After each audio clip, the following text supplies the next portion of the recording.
One of the biggest influences on my life when I was growing up was my grandpa. This would be my dad's dad. Um, his name was Theodore, or Ted Ross. Amazing man.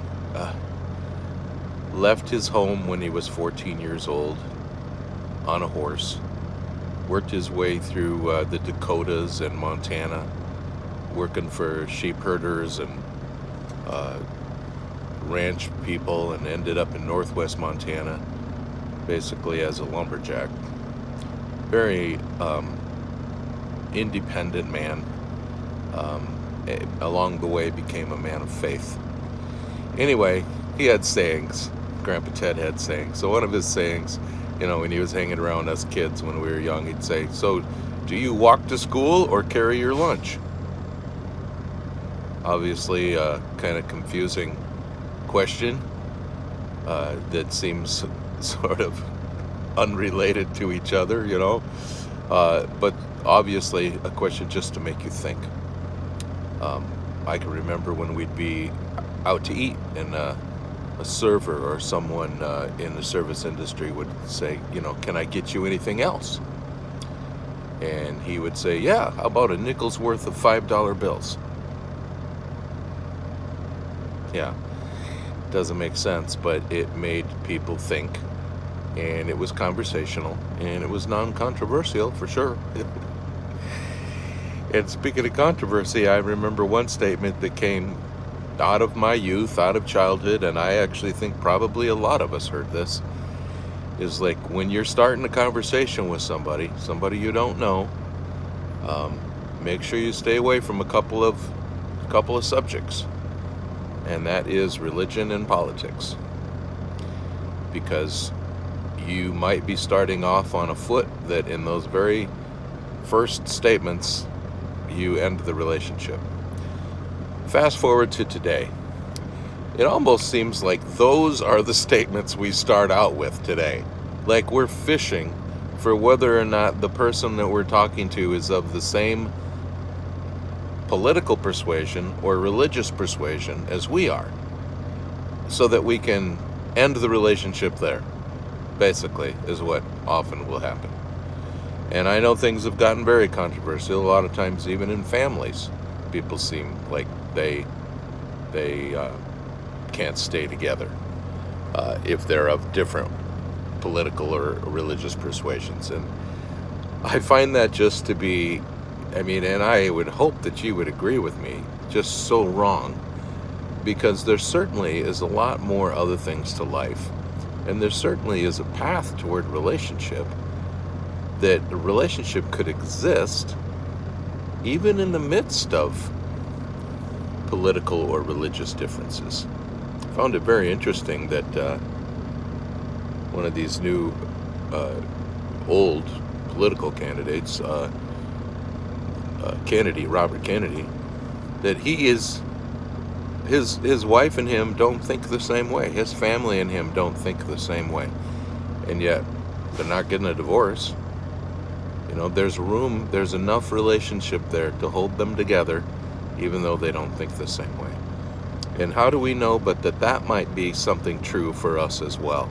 That if we began a relationship searching for what we have in common. And I know some people they don't really have the skill. They look at life from a negative viewpoint, or they look at another person almost from a negative viewpoint. And I think that often comes because they don't have a good self-image of themselves, and so you sort of pull someone else down before they could pull you down, kind of a thing. That's certainly not the way that you build relationships. And I maybe ask you to step back and say, how many relationships do you have of people that think different than you? Or how many new relationships do you have that you have fostered recently? And they aren't just because you were in the same political party or the same church as someone. Do we have any biblical basis for this? And I know in a lot of stuff in the Old Testament, which often we seem to be living in at times, is that, Jesus or God's people, the Jews, were to come out and be separate, be different from among them. And yet Jesus showed us kind of a new wineskin. He showed us that living in the midst of, in fact, his main action, although he did go to temple and synagogue, his main activity was in the community. And you see him exempling this. We're not going to pull up the scriptures, but many, you know the story. And if you don't know the story, nowadays you can simply Google a few words from it, and it'll take you to the biblical reference for it. But, whether or not you were in the time of Christ and you were a fisherman and you ran into Jesus, guess what he was going to talk about? Fishing. Because he went for what you had in common, so that he could earn the right to talk about something else. Think about that you earn the right to talk about something a little bit more personal than just what you have in common. If he was speaking with people who were agrarian or farmers, guess what he would start to talk about?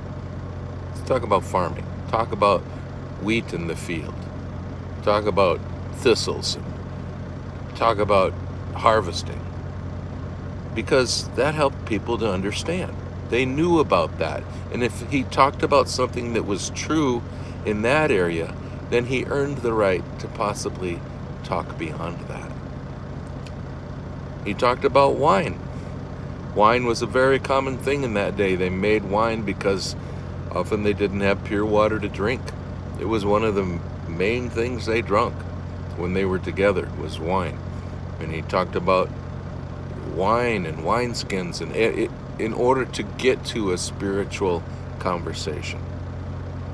Anyway, I guess this is just a short little video, but to talk about looking for what we have in common.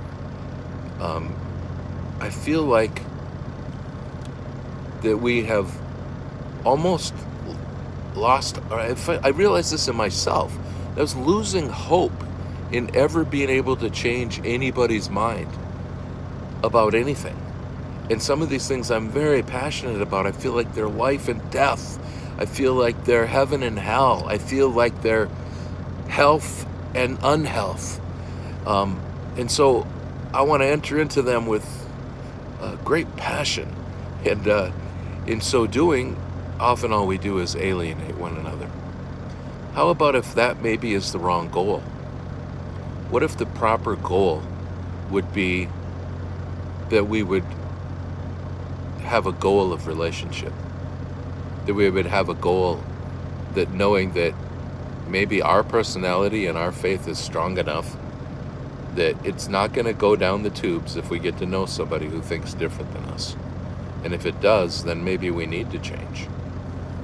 Maybe our opinions weren't that grounded. If they change that easy, that you get to be friends with someone and it changes your opinions. Especially as an adult, I don't think it can be a little different for children. But I just encourage you in these days not to lose hope in building relationships. To turn things a little bit more spiritual here. Who do you believe draws people to himself? Do you believe that you have all the responsibility of drawing someone to the truth? Or do you believe that the truth can draw people to the truth? If you're not rocking your side of the boat so hard, then maybe you can both end up sitting on the same bench together. If you're not yelling so hard that you can't hear anything, maybe you could find out that you actually agree on more than you disagree. That statement's really hard to swallow nowadays, isn't it? And yet, out in the world here where I am, I meet many people who I'm surprised at how much we have in common and what kind of a conversation that we can have and earn the right to talk about important things. Anyway, been a bit since I posted. Had this thought all day while I was driving down to Florida. There's Florida. I get to go. There's my wonderful view of Florida, the dumpsters at the rest area. Anyway, I'm delivering at Jacksonville in the morning. Apparently, I go to Florida when it's 100 degrees, and I go to Idaho when it's 0 degrees. Maybe we could get that switched around in the future if anybody at my company is listening to this. Hello. Anyway, bless you. I wish you happiness and joy and peace and the understanding of the source of where it all comes from.